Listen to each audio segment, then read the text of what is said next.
রেলওয়ের কর্মী হিসেবে কোয়ার্টার পেয়েছেন কিন্তু থাকেন না, সেই বাসা ভাড়া দিয়ে টাকা আদায় করেন। এমন ঘটনা ঘটেছে সিলেটের রেল স্টেশনের সরকারি কোয়ার্টারগুলোতে। রেলওয়ের অনেক কর্মী জানান, বহিরাগতদের ভাড়া দেওয়ার কারণে প্রয়োজন রয়েছে এমন অনেকেই ঘর পান না। তবে এ নিয়ে কথা বলতে চাননি সিলেট রেলওয়ে কর্তৃপক্ষ। জেলা প্রশাসক বলছে, তদন্তের পর জড়িতদের নামে বিভাগীয় মামলা দায়ের করা হবে। হুসেন আহমদ সুজাদের প্রতিবেদনে বিস্তারিত।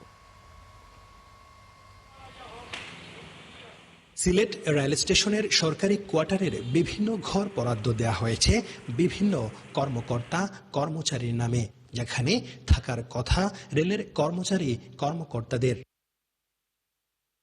কিন্তু অভিযোগ উঠেছে, বেশিরভাগ কর্মকর্তা কর্মচারী ঘরগুলোতে না থেকে ভাড়া দিয়ে বাণিজ্য করছেন। যারা চাকরি করে তারাই ভাড়া থাকে না, তারা থাকে প্লট বাসাতে, বাইরে থাকে।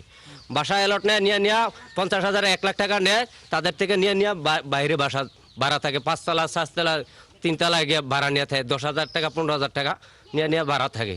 তারা স্টাফরা কখনো থাকে না কোয়ার্টারে। স্টাফ শতকরা মানে 10 জন পাবেন, আর 99 জনে থাকে বাইরে। ভাড়াটিয়ারা জানান, 6 থেকে শুরু করে 15,000 টাকা ভাড়া দিয়ে তারা ঘরগুলোতে থাকছেন। সেইখানে থাকে না, এটা তো তার নামে। সেইখানে থাকে না, থাকে না, আমরা এই থাকি। ভাড়া কত নেই আপনাদের কাছে? উনি এখানে থাকে? না, অন্য চাকরি করে আর বাসা ভাড়া।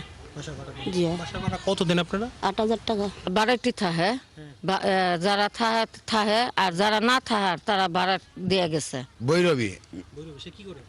রেলের চাকরি করে। হ্যাঁ, আমরা ভাড়া নিছি। এ নিয়ে রেলওয়ের কোনো কর্মকর্তা কথা বলেননি। তবে জেলা প্রশাসক জানান, রেলওয়ে স্টেশনের সব অবৈধ স্থাপনা ভেঙে দেয়া হবে।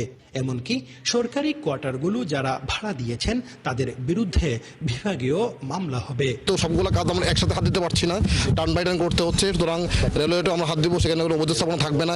এবং সেখানে দালাল চক্র বা এই যে আপনার হচ্ছে যে টিকিট কালোবাজারের যে অভিযোগগুলো আমরা পাই, এইটা কোনোভাবেই এখানে বরদাস্ত করা হবে না। যারা করছে তাদের আইনের আওতায় আনা হবে এবং উচ্ছেদ কার্যক্রমগুলো আমরা শীঘ্রই শুরু করব ইনশাআল্লাহ। সরকারি বাসা বা স্থাপনা সাবলেট দেওয়ার কোনো সুযোগ নেই। এটা যারা করছে তাদেরকে অবশ্যই বিভাগীয় ব্যবস্থা নেওয়া হবে। শুধু তাই নয়, রেলওয়ের বিভিন্ন জায়গা দখল করে করা হয়েছে বিভিন্ন রাজনৈতিক দলের অফিস। রাত হলেই রেলওয়ের আশপাশের এলাকাতে ঘটছে বিভিন্ন অপরাধ। হুসাইন আহমেদ সুজাত, 71 সিলেট।